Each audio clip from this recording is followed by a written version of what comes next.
سڑک پہ، کبھی آپ حکومت میں، پر کوئی حکومت کرنے تو دے، کوئی چلنے تو دے، چلنے نہیں دیا جاتا۔ پھر کہتے ہیں جی 40 سال سیاستدان اقتدار میں رہے ہیں۔ کون سے 40 سال گنے؟ ایوب خان وہ جمہوریت کے ادوار نہیں تھے، یحییٰ خان، ضیاء الحق، پرویز مشرف، اور وہاں بھی بریک نہیں لگی۔ جب ایکسٹینشن کی بات آئی، نقاب پوش مارشاء اللہ سامنے آ گیا۔ یہی سچ ہے، ملک تو چلنے ہی نہیں دیا۔ اور پھر وہ ججز جو سفارشوں پہ لگے، جو میرٹ پہ نہ لگے، جن کے چیمبر کے لڑکوں کو پھر اس کے بعد آگے لایا جائے، وہ میرٹ پر آتے ہیں۔ اس لیے یہ نظام عدل نہیں چل سکتا۔ میں پوری ذمہ داری سے بآواز بلند کہنا چاہتا ہوں، یہ نظام عدل ملک کو انصاف نہیں دے سکتا۔ اس نظام عدل کو بدلنا پڑے گا۔ اس پر میں آگے بھی بات کروں گا۔ اسی طرح کوئی ادارہ اگر آئین سے بالاتر ہوگا تو پھر ملک نہیں چل سکتا۔ آئین کو بالاتر کرنا ہوگا، آئین بالاتر نہیں ہو سکا۔ جو جمہوریت ملی وہ ریموٹ کنٹرول سے چلانے کی کوشش کی گئی، جمہوریت کو زنجیریں ڈالی گئی۔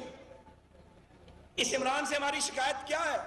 شکایتیں تو بہت ہیں، سب سے بڑی شکایت ایک ہی ہے کہ جو بات ٹھوکریں کھا کے در بدر ہو کے مسلم لیگ نون اور پیپلز پارٹی اور باقی جماعتوں کو سمجھ آ گئی، تمہیں سمجھ کیوں نہیں آئی؟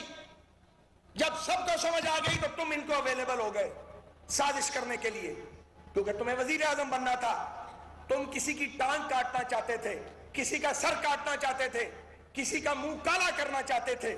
اب وہ گند کھل کر سامنے آ رہا ہے، وہ آنا ہی آنا تھا ایک دن، سازش کبھی چھپی نہیں رہتی۔ تو میں آپ سے یہ گزارش کرنا چاہتا ہوں کہ میں آج آپ کے سامنے اور اس میڈیا کے ذریعے مسلم لیگ نون کا اور پاکستان کی سیاسی جماعتوں کا، جمہوری جماعتوں کا، جتنی بھی جمہوریت ہیں ان کا مقدمہ پیش کر رہا ہوں۔ ہمیں جب موقع ملے، نواز شریف کو جب موقع ملا، نواز شریف تو بآواز بلند، وہ تو لاؤڈ نہیں ہے، وہ تو بھڑک نہیں لگاتا، وہ تو دھیمے لہجے میں بات کرنے والا سیاستدان ہے۔ تو جب نیوکلیئر کا فیصلہ آیا تو وہ فیصلہ اس لیے کر گیا نواز شریف کے 2/3 اکثریت دی تھی قوم نے، بین الاقوامی پابندیاں لگی، مہنگائی بڑھ گئی، لیکن پاکستان زندہ رہا اور پاکستان ناقابل تسخیر ہوا۔ وہ فیصلہ یقیناً ریاستی ادارے ساتھ کھڑے تھے، لیکن پارلیمنٹ کی طاقت ساتھ تھی۔ قوم ساتھ تھی، پوری قوم نے بھگتا، لیکن پاکستان کا جو دشمن 5 گنا بڑا دشمن ہمارے سامنے کھڑا ہے، اس کا راستہ رک گیا۔ پاکستان کو دیکھیں، یہ موبائل فون، ان کی ٹیکنالوجی کون لایا؟ نواز شریف لایا۔ آپٹک فائبر کون لایا؟ نواز شریف کی منتخب حکومت لے کے آئی۔ یہ جتنے ایئرپورٹس ہیں پاکستان میں، یہ سارے کے سارے پی ایم ایل این کے دور میں بنے۔